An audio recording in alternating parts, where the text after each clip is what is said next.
नमस्कार। इन विशेष समाचारों में आप सभी का स्वागत है। मैं हूं जया, मेरे साथ है मनीषा। आइए शुरुआत करते हैं सुर्खियों के साथ।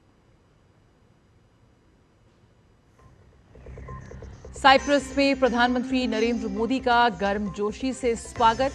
आज राष्ट्रपति निकोस से होगी व्यापार, सुरक्षा और रणनीतिक साझेदारी पर उच्च स्तरीय वार्ता। निकोसिया टाउन हॉल का भी करेंगे दौरा।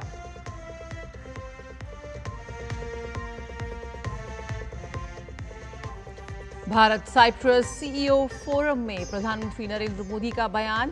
पिछले एक दशक में भारत का हुआ अभूतपूर्व विकास। साइप्रस को बताया भारत का भरोसेमंद साझेदार। कहा दोनों देशों के रिश्तों की वास्तविक क्षमता इससे बेहद अधिक।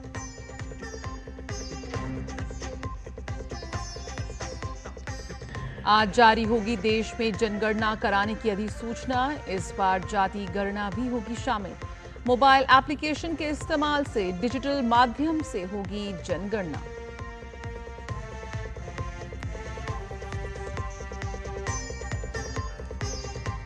गुजरात के पूर्व मुख्यमंत्री विजय रूपाणी का आज राजकोट में होगा अंतिम संस्कार।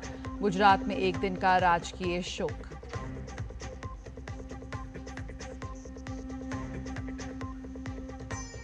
और इजरायली हमलों के बीच ईरान का संघर्ष विराम वार्ता से इंकार।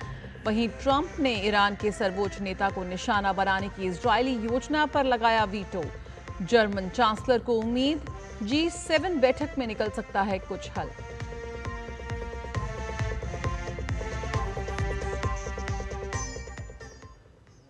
प्रधानमंत्री नरेंद्र मोदी इस समय 3 देशों की यात्रा पर साइप्रस में हैं।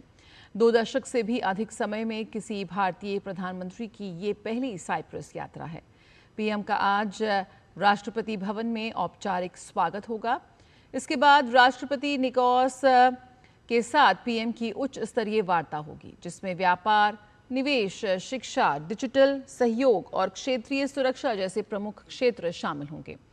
दोनों नेता व्यापक वैश्विक और क्षेत्रीय मुद्दों पर भी विचार विमर्श करेंगे। G7 शिखर सम्मेलन के लिए कनाडा रवाना होने से पहले प्रधानमंत्री के सम्मान में आयोजित दोपहर भोज के साथ उनकी साइप्रस यात्रा का समापन होगा। उम्मीद है कि यूरोप में भारत की पहुंच के लिए महत्वपूर्ण उपलब्धि माने जाने वाली इस यात्रा से 2 पुराने साझेदारों के बीच रणनीतिक और आर्थिक संबंध और बढ़ेंगे। प्रधानमंत्री नरेंद्र मोदी ने साइप्रस में सीईओ फोरम की बैठक में शिरकत की। बैठक में साइप्रस के राष्ट्रपति निकोस भी मौजूद रहे। साइप्रस के राष्ट्रपति ने अहमदाबाद विमान हादसे से प्रभावित परिवारों के प्रति गहरी संवेदना व्यक्त की। भारत साइप्रस सीईओ बैठक में प्रधानमंत्री नरेंद्र मोदी ने कहा कि भारत ने बीते एक दशक में अभूतपूर्व विकास किया है। भारत 5वीं बड़ी अर्थव्यवस्था बन चुका है। जल्द ही 3री बड़ी वैश्विक अर्थव्यवस्था भी बनेगा। प्रधानमंत्री ने कहा कि भारत साइप्रस के बीच $150 मिलियन का द्विपक्षीय व्यापार है, लेकिन इसमें अभी अपार संभावनाएं हैं। उन्होंने कहा कि भारत में ईज ऑफ डूइंग बिजनेस के साथ ही ट्रस्ट ऑफ डूइंग बिजनेस का कल्चर बना है।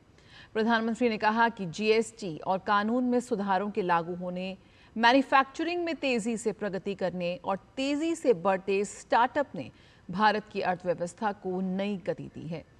उन्होंने साइप्रस के स्टॉक एक्सचेंज और भारत के स्टॉक एक्सचेंज के बीच होने वाले सहयोग को लेकर खुशी जाहिर की। विदेश मंत्री एस जयशंकर ने साइप्रस के विदेश मंत्री कॉन्स्टेंटिनोस कोम्बोस से मुलाकात की। इस दौरान द्विपक्षीय संबंधों को और मजबूती देने पर चर्चा हुई। विदेश मंत्री ने विश्वास जताया कि प्रधानमंत्री नरेंद्र मोदी की साइप्रस यात्रा भारत और साइप्रस के दीर्घकालिक द्विपक्षीय संबंधों को नई ऊंचाइयों तक ले जाएगी और भारत यूरोपीय संघ साझेदारी को भी और सशक्त बनाएगी।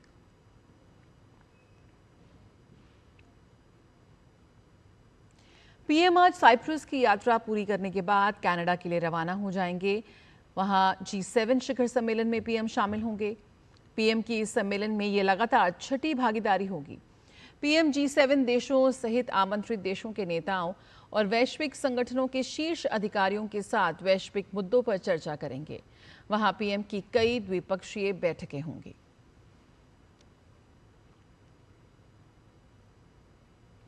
देश में जनगणना कराने से संबंधी अधिसूचना आज आधिकारिक राजपत्र में प्रकाशित की जाएगी। अधिसूचना के साथ ही देश में जनगणना की औपचारिक प्रक्रिया की शुरुआत हो जाएगी।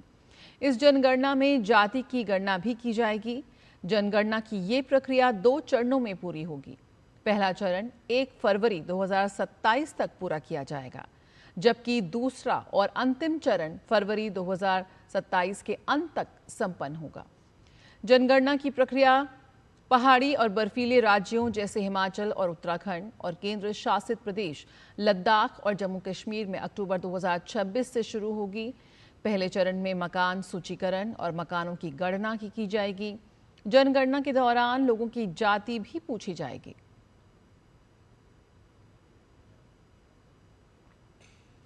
गुजरात के पूर्व मुख्यमंत्री विजय रूपाणी का अंतिम संस्कार आज राजकोट में किया जाएगा। पूरे राजकीय सम्मान के साथ उन्हें अंतिम विदाई दी जाएगी।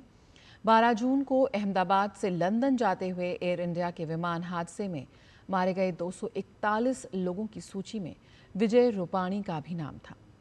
डीएनए सैंपल के जरिए उनके शव की पहचान रविवार को हुई। केंद्रीय गृह मंत्री अमित शाह रूपाणी के अंतिम संस्कार में शामिल होंगे। गुजरात में आज एक दिन का राजकीय शोक है।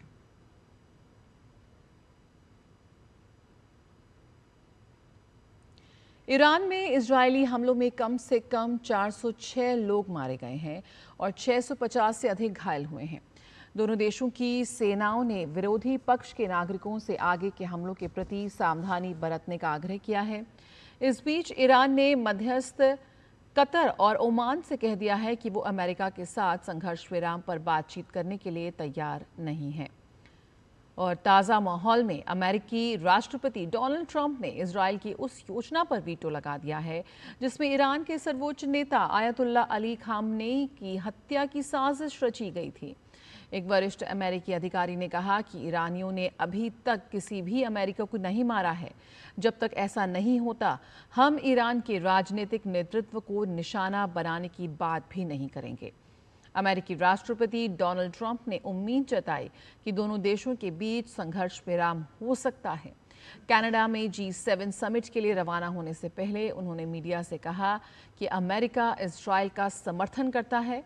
वहीं जर्मनी के चांसलर फ्रेडरिक मैट्स ने कहा कि उन्हें उम्मीद है कि कनाडा में G7 के नेताओं की बैठक के दौरान संघर्ष को सुलझाने और इसे बढ़ने से रोकने के लिए एक समझौते पर पहुंचने में मदद मिलेगी। इजरायल और ईरान के बीच जारी संघर्ष पर ईरान स्थित भारतीय दूतावास लगातार नजर रख रहा है। तेहरान में भारतीय दूतावास लगातार सुरक्षा स्थिति की निगरानी कर रहा है और ईरान में भारतीय छात्रों की सुरक्षा सुनिश्चित करने के लिए उनसे संपर्क कर रहा है। कुछ मामलों में छात्रों को दूतावास की सुविधा से ईरान के भीतर सुरक्षित स्थानों पर स्थानांतरित किया जा रहा है। अन्य संभव विकल्पों पर भी विचार किया जा रहा है। आगे की जानकारी बाद में दी जाएगी। इसके अलावा दूतावास कल्याण और सुरक्षा के संबंध में कम्युनिटी लीडर्स के संपर्क में है।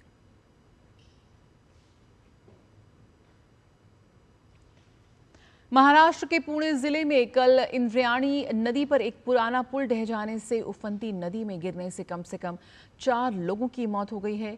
कई लोग अब भी लापता हैं। अब तक 4 शव बरामद हुए हैं और कई लोग घायल हैं। लापता लोगों की तलाशी के लिए विशेष टीम अभियान चला रही है। अब तक 39 लोगों को बचाया गया है। आर्मंड डुप्लांटिस ने पुरुषों के पोल वोल्ट का विश्व रिकॉर्ड 12वीं बार तोड़ दिया है। डुप्लांटिस ने स्टॉकहोम में आयोजित डायमंड लीग में 6.28 मीटर की छलांग लगाई।